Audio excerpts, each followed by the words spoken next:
Hello दोस्तों, नमस्कार। आज अपना 99 डे ट्रेडिंग चैलेंज का 35 डेज है।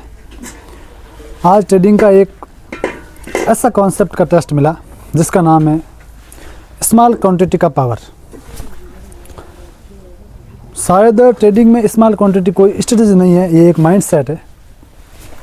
शुरुआत में सब ट्रेडर यही सोचता है कि क्वांटिटी कम रखो तो क्या फ़ायदा, प्रॉफिट भी कम, एक्साइटमेंट भी कम, तो फिर ट्रेडिंग क्यों करनी।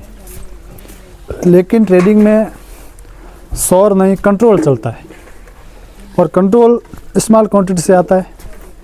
आज मार्केट खुला, सेटअप एवरेज था पर ट्रेड लेने लायक था। रियल ट्रेड का एडवांटेज यही है कि वो पेपर से अलग सिखाता है और क्वांटिटी स्मॉल रखो तो फियर कम, क्लैरिटी ज़्यादा दिखती है। आज ट्रेड लिया, क्वांटिटी छोटी रखी और उसी मोमेंट में समझ में आया कि स्मॉल क्वांटिटी मार्केट में एंट्री टिकट की तरह होती है। एंट्री तो हो जाती है पर इमोशंस एक्सप्लोड नहीं करते। स्मॉल क्वांटिटी ने दिल की धड़कन कम रखी, सोच क्लियर रखी और रूल्स फॉलो कराने में मदद की। आज अपन समझेंगे इस आज के डेज में अपन ने क्या क्या सीखा। कल तक मैं चार्ट पर ओवर थिंक कर रहा था, आज स्मॉल क्वांटिटी ने ओवर थिंकिंग को क्विकली कंट्रोल किया। ट्रेडिंग में एक बड़ा रूल है, पहले डिसीजन सीखो फिर रिस्क बढ़ाओ। और बिगिनर्स क्या करते हैं, इसका उल्टा करते हैं, पहले रिस्क बढ़ाते हैं और फिर डिसीजन बाद में ढूंढते हैं। तो ये उनकी सबसे बड़ी गलती होती है। स्मॉल क्वांटिटी ने आज सिखाया कि मार्केट में विनिंग सिर्फ प्रॉफिट की नहीं होती, विनिंग कंट्रोल की भी होती है। जब क्वांटिटी छोटी होती है तो माइंड एनालिसिस करता है, जब क्वांटिटी बड़ी होती है तो माइंड पैनिक करता है। अब वो किस आधार पे कैसे क्या होता है, यानी कि स्मॉल क्वांटिटी ने मुझे पहली बार सेटअप को क्लैमली ऑब्जर्व करने दिया, कैंडल को मूवमेंट को फील कराया, वॉल्यूम का बिहेवियर को समझाया और पेशेंस को एक्टिवेट किया। स्मॉल क्वांटिटी में लॉस छोटा होता है पर सीख बड़ी होती है और ट्रेडिंग में सीख प्रॉफिट से बड़ी चीज़ है।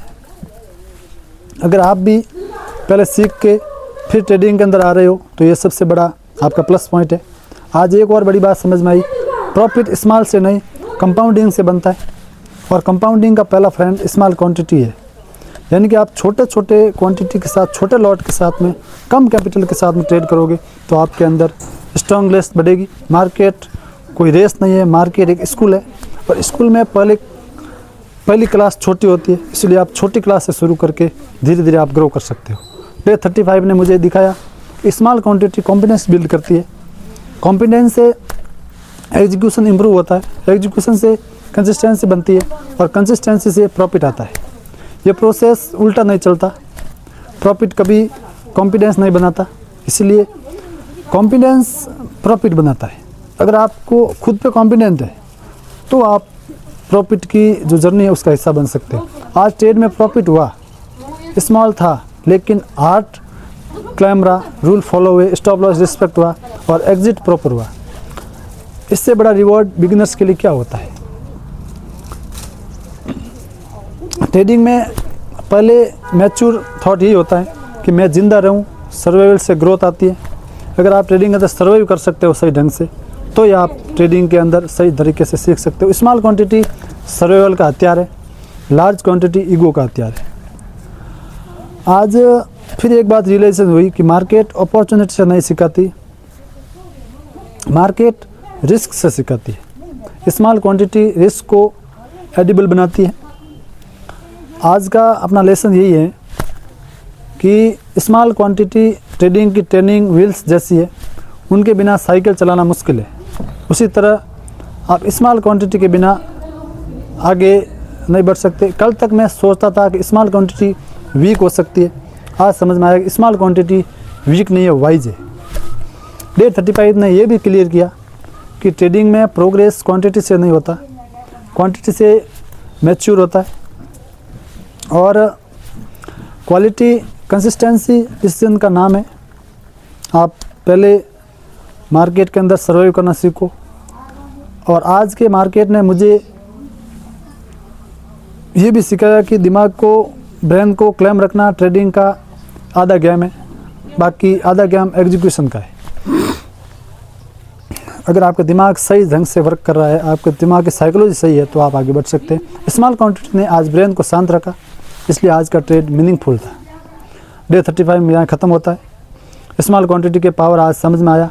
कल क्वांटिटी नहीं बढ़ानी, कल कंसिस्टेंसी बढ़ानी है कि किस तरह से आप अपने इसको ट्रेड को लॉन्ग टर्म यानी कि अच्छी जो रिस्क रिवॉर्ड रेशियो के अनुसार आगे ट्रेल कर सकते हैं। लोग क्या करते हैं, प्रॉफिट को ट्रेल नहीं करते, वो लॉस को ट्रेल करते हैं। लेकिन अपने को ये सीखना है कि अपने प्रॉफिट को कैसे ट्रेल कर सकते हैं। अगर ये वीडियो की जर्नी आपको अच्छी लग रही है, इस वीडियो को लाइक कीजिए, चैनल पर नए हो चैनल को सब्सक्राइब कीजिए और कमेंट करके बताइए आपको ये जर्नी